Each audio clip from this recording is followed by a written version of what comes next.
Hi guys, I'm back with another message, this time from the Angel Magic deck by Tess Whitehurst.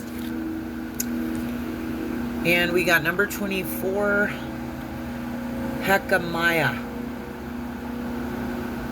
Hecamaya says, be impeccable in your behavior towards others now. There are some who will mistreat you again and again, no matter what you say or how you attempt to defend yourself. For as long as you continue to be in this orbit, I gotta put my glasses on really quick, sorry, should have been prepared. If this is the type of situation you are in now, you must, of course, cut the ties. Do so fully and unequivocally, but also with as much kindness as you can muster. On the other hand, everyone has bad days and makes mistakes, and sometimes you need to plainly speak up about what feels right to you and what you will and won't accept. Even if this discussion causes voices and blood pressure to rise, such temporary discord might be vital to your relationship's divine design. Hecamaya wants you to get honest with yourself about a relationship dynamic so you can treat yourself and everyone involved with integrity and respect. In the midst of a bitter disagreement, particularly with someone you care about deeply, you might feel so badly hurt that you simply want to retreat. But before you do so, make sure you have given the other person the chance to hear you. Do they know how you feel and what you need? If they do, and if they have repeatedly disrespected your boundaries anyway, it might really be time for a change. On the other hand, this may be a message about loyalty, forgiveness, and mutual respect. In Hecamaya's view, too many friendships end over a petty difference or after a single dispute, and too many partnerships are dissolved before the honest, heartfelt, and possibly teary-eyed discussion that will give them one more chance. Hecamaya can help you gain the clarity you need, even in the midst of heartbreak or emotional fatigue. Now, or as soon as your schedule and weather permit, go outside and stand on the unpaved earth, rock, sand, grass, or soil. This is a call to get grounded. Relax, breathe, and offer your worry and tension to the earth. This is always good advice. Right here. This is classic grounding. It's great, and it works very well. Feel it draining out of your feet and entering the earth beneath you. Don't worry, the earth will not receive it as a toxin, but as a form of spiritual compost. Then invoke Hecamaya and the divine. Ask to be shown how you can act with utmost integrity and divine inner authority. For your own truest good and for the truest good of all concerned, feel the earth recharging you and allow yourself to know. You don't have to invoke Hecamaya. You can just call on God if that's what you believe, you know. You gotta just, insert you where you belong in these messages. And I know not everybody works with angels and other spirits. So a lot of people limit themselves, but that's their prerogative, your prerogative if you're one of those people. I do not limit myself because He is a limitless God, and I don't believe that He created everything for us not to be able to use. That's why I like to use plants, herbs, like natural healing things, and so on and so forth. But, that's the way I believe. God gave us these things to benefit us. So why wouldn't we work with what God has given us to benefit ourselves and everyone here. Just doesn't make sense to me. But anyway, so I feel like this message just kind of came up and bit me here. I didn't realize that's what this is. Stand in your truth. I didn't realize that this oracle card was about this, but apparently it needs to be addressed. So if you're in a close relationship with someone, it's a call to have those tough conversations, get teary-eyed, apparently, tell someone how you feel, or tell someone your paths are parting, and you no longer resonate with them. I mean, it could be a buttload of things, but I really feel like a lot of my messages get steered towards relationships.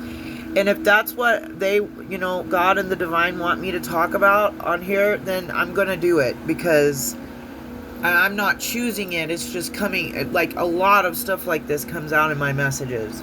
So I accept them. And my messages are not manipulated or targeted at anybody in my life. I just want to say that too. I read the cards and what comes out, and I read the books. And this card deck has a book, and I just read you what it said. So I feel like it's a call to to really stand in your truth in relationships in your life. And we've been talking about this in the other videos. We've been releasing, we've been letting go. We've been setting boundaries with narcissistic energies that we may have in our lives. Not everyone is going through the empath narcissist warfare like I have been recently. But I think a lot of people do at some point on the journey realize that the people they thought were for them aren't really for them. And when you have to wake up to those truths, it's hard. It's like, I think I mentioned it in the last video, the pain of awakening. It's not easy. It's not easy to become aware when you were going through life asleep. It hurts. It's painful. And when you do wake up and you do have these moments with God, and you go through the dark night of the soul, and you're all the way down, and you get pulled back up because you reach for God and He reaches back. That's the only way. I feel called to say this. That's the only way you're getting out of the dark night of the soul. The purpose of the dark night of the soul, the purpose of you falling all the way down to rock bottom in that freaking muddy hole that life, or because of our choices in life, some of us have to experience that. But I believe that that's what we chose before we came here. I'm very stubborn. So I knew, I'm just assuming God knew I had to go through some tough lessons to learn things. And I'm also someone that can't be told what to do. Or, if you can tell me what to do, but if you try to tell me what to do, I'm going to most likely do the complete opposite, just to prove to you that you're not going to tell me what to do. Some of us have to learn our own way with God, with life lessons and experiences. But anyway, so, and you don't have to fall all the way into the hole and hit rock bottom physically. Like, it's not you don't fall into a hole, although some people very well could. If you're, in certain places and there's holes and you're just out walking, I guess you could fall in physically. But I mean financially, you can fall into the hole and have to go through the dark night of the soul emotionally and spiritually. That's the main thing. But when you go through all of them at the same time, when you're at rock bottom financially, emotionally, and spiritually, you've got it. That's when you should know. And the more you resist it, the harder things are going to get. You should know at that point that you are supposed to reach your hand out to God and Spirit. They are the only ones that will help you out, because you have to heal yourself, essentially. So we have to go through the dark night of the soul. We have to have these horrible things happen to us so that we wake up and see what God is trying to tell us. Like, if you want to keep ignoring him and his call, the lessons are going to get harder and harder and harder.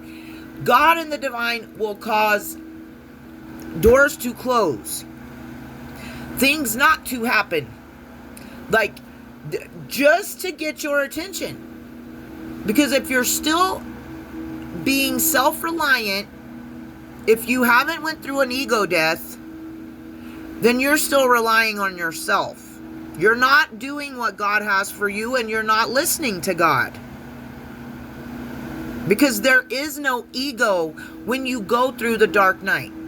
The ego falls away.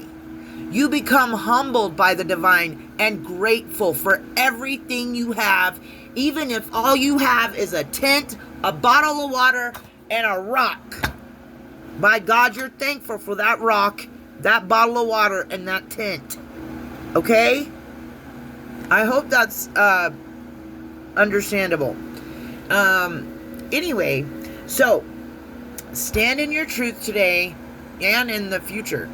And it's time for some relationship stuff to take place, it looks like. So, or this could be what's about to happen for some of us.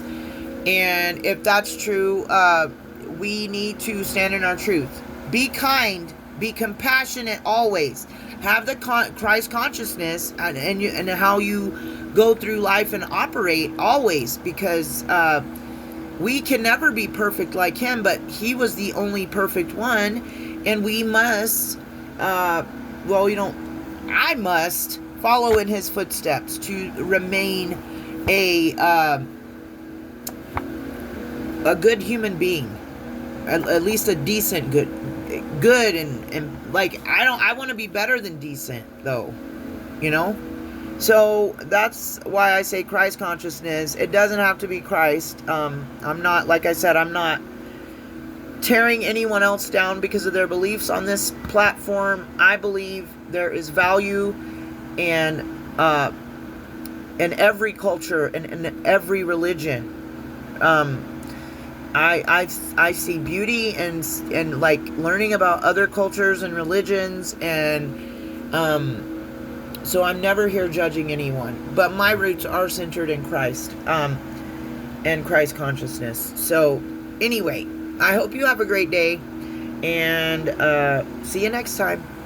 Be kind. Have those tough conversations.